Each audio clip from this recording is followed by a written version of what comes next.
കൊല്ലം നിലമേലിൽ പ്രഭാത സവാരിക്കിടെ റോഡ് മുറിച്ചു കടക്കുമ്പോൾ സ്ത്രീ വാഹനാപകടത്തിൽ മരിച്ചു. റോഡ് മുറിച്ചു കടക്കുന്നതിനിടെ കാർ ഇടിച്ച് തെറിച്ചു വീണ സ്ത്രീയുടെ ദേഹത്തുകൂടി ലോറി കയറി ഇറങ്ങുകയായിരുന്നു. അപകടത്തിന്റെ CCTV ദൃശ്യങ്ങൾ 24 കിട്ടി.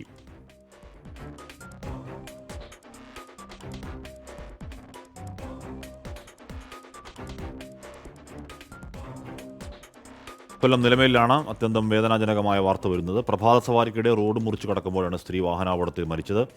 റോഡ് മുറിച്ചു കടക്കുന്നതിനിടെ കാർ ഇടിച്ചു തെറിച്ചു വീണ യുവതിയുടെ ദേഹത്തൂടെ പിന്നാലെ വന്ന ലോറി കയറി ഇറങ്ങുന്നു. വല്ലാത്ത ദൃശ്യങ്ങളാണ്, വല്ലാത്ത വേദനാ കാഴ്ചകളുമാണ്. അരുൺരാജ് ചേരുന്നു. അരുൺ, അപകടമുണ്ടായത് ഈ വാഹനത്തിൻ്റെ ഈ കാറിന് അമിത വേഗത ഉണ്ടായിരുന്നു തോന്നുന്നു അല്ലേ?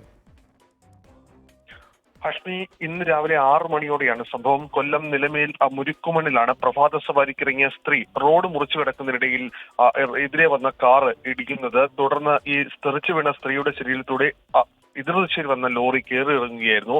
തിരുവനന്തപുരം ഭാഗത്തു നിന്ന് ചടയമംഗലത്തേക്ക് വരികയായിരുന്ന കാറാണ് ഇടിച്ചത്. ഈ കാറിന് വേഗത കൂടുതലായിരുന്നു എന്നുള്ളതാണ് നാട്ടുകാർ ഇപ്പോൾ പറയുന്നത്. ലോറി തിരുവനന്തപുരം ഭാഗത്തു നിന്ന് പോവുകയായിരുന്നു. ഈ ഇടിച്ചിട്ട ലോറി പിന്നീട് നിർത്താതെ പോയി. മുരുക്കുമൺ സ്വദേശിയാണ് മരിച്ചത് എന്നുള്ളതാണ് പ്രാഥമികമായി ഇപ്പോൾ നിഗമനത്തിൽ പോലീസ് എത്തിയിരിക്കുന്നത്. ഈ സ്ത്രീയുടെ മൃതദേഹം ചിന്നിച്ചെറിയ നിലയിലായിരുന്നു ഉണ്ടായിരുന്നത്. ഇപ്പോൾ ആ സ്ത്രീയുടെ മൃതദേഹം ഇപ്പോൾ അത് ആശുപത്രിയിലേക്ക് മാറ്റിയിട്ടുണ്ട്. എന്തായാലും ലോറി കണ്ടെത്താനുള്ള ശ്രമമാണ് പോലീസിന്റെ ഭാഗത്തുനിന്ന് ഇപ്പോൾ നടക്കുന്നത്. നാട്ടുകാരുടെ സഹായത്തോടെ പിന്നീട് ഈ സ്ത്രീയുടെ മൃതദേഹമടക്കം ഈ ആശുപത്രിയിലേക്ക് മാറ്റുകയും അടക്കം ചെയ്തിട്ടുള്ളത്.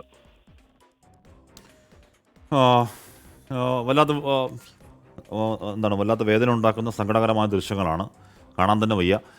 ക്രിസ്മസ് പുലരിയിൽ, സന്തോഷത്തിൻ്റെ ഒരു പുലരിയിൽ ആ ദൃശ്യങ്ങൾ കാണേണ്ടി വരുന്നു. ഇപ്പോൾ ആലോചിച്ച് നോക്കുക, അപകടങ്ങളില്ലാത്ത ഇത്തരത്തിലുള്ള ക്രൈം വാർത്തകൾ ഒറ്റ ദിവസം നമുക്ക് അടുത്ത കാലത്ത് ഏതെങ്കിലും ഒരു ദിവസമെങ്കിലും പറയാനുണ്ടോ? ഇല്ല. എന്ത് ചെയ്യാം അല്ലേ?